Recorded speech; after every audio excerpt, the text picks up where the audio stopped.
Hey guys, welcome back to my channel. So today I'm going to be showing you how I achieve my flawless foundation. So if you're interested, let's get started. To get a flawless base, we're going to need to start off with a flawless base. So I am going to go in with my Morphe Prep and Set Makeup Setting Spray.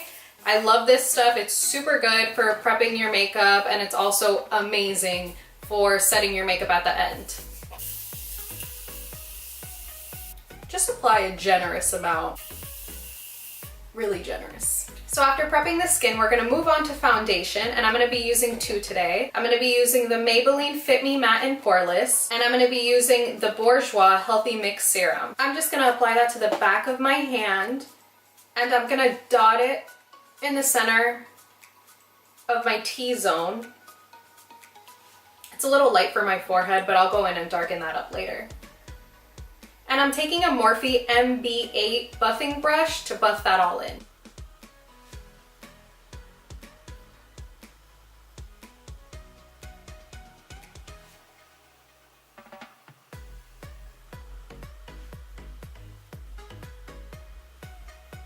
And that already did such a good job covering up so much of my redness, but I am gonna go in with the Maybelline Fit Me Matte and Poreless to give me a little more coverage on the outer parts.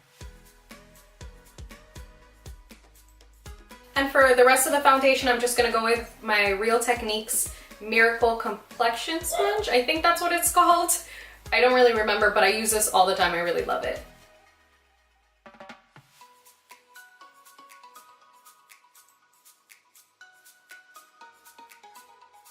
When you're picking out a foundation, make sure that you're picking a foundation that matches your neck or your shoulders, because your skin on your face is always going to be a little bit lighter. So I like to get a foundation that matches my neck.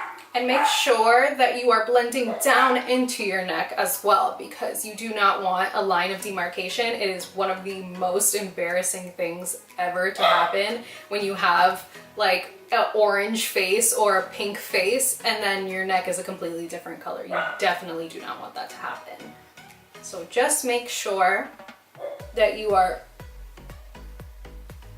blending down your neck. You can see that both of those foundations did a really good job evening out my skin tone and covering up any little imperfections that I had.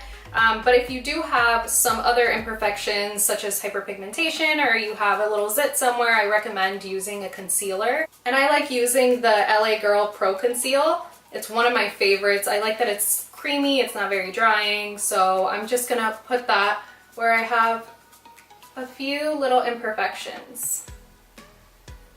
And I have darkness around my mouth, so I'm just gonna put some right here.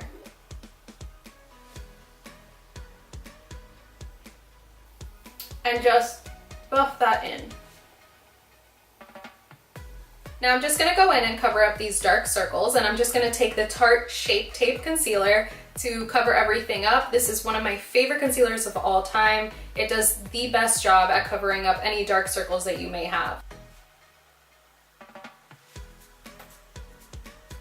I'm gonna start to blend that out. And I'm gonna bring it down the sides of my nose as well.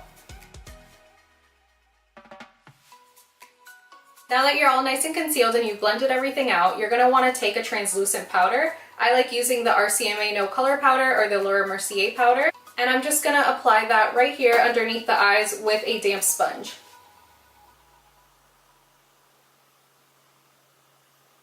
I also like taking a little bit of that powder and applying it to my laugh lines just so they don't crease if it's a really hot day.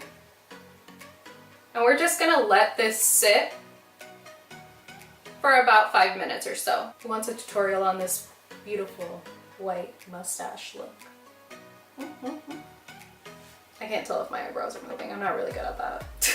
Next, I'm just gonna take a little bit of my favorite bronzer. This is the Makeup Forever Bronze Pro Fusion in the shade, I have no idea because it is not written on the packaging, but if I could figure it out, I'll leave it in the down bar below. And we're gonna use this to give us a little bit of dimension on our face.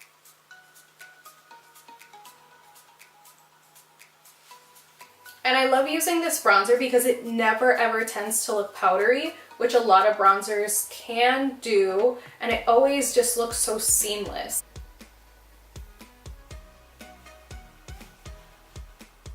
Last but not least, we're going to do my favorite step, which is highlighting. So I'm just going to take the Laura Geller Gilded Honey highlighter, and I'm going to apply that to the tops of my cheekbones. But first, I'm just going to hit it with a little bit of that Morphe Prep and Set spray, just to intensify everything because I'm extra like that. And if I'm going for a really nice foundation like this, I need to also have some great highlighter, okay? Gonna take a little and plop on my nose, top of my Cupid's bow, and just a little bit above the brow, very lightly. So I just went in and finished up the eyes and added a little bit of gloss, and to set everything I'm going to be using the Morphe Prep and Set. So that's it for this video. I hope you guys enjoyed and found it helpful. If you want a tutorial on these eyes using the Jaclyn Hill palette, please leave a comment down below and I will definitely get that out to you. And don't forget to like and hit subscribe down below. I appreciate you guys taking the time out of your day to watch my videos. It means the world to me. And if you've missed my last video, it'll be right here.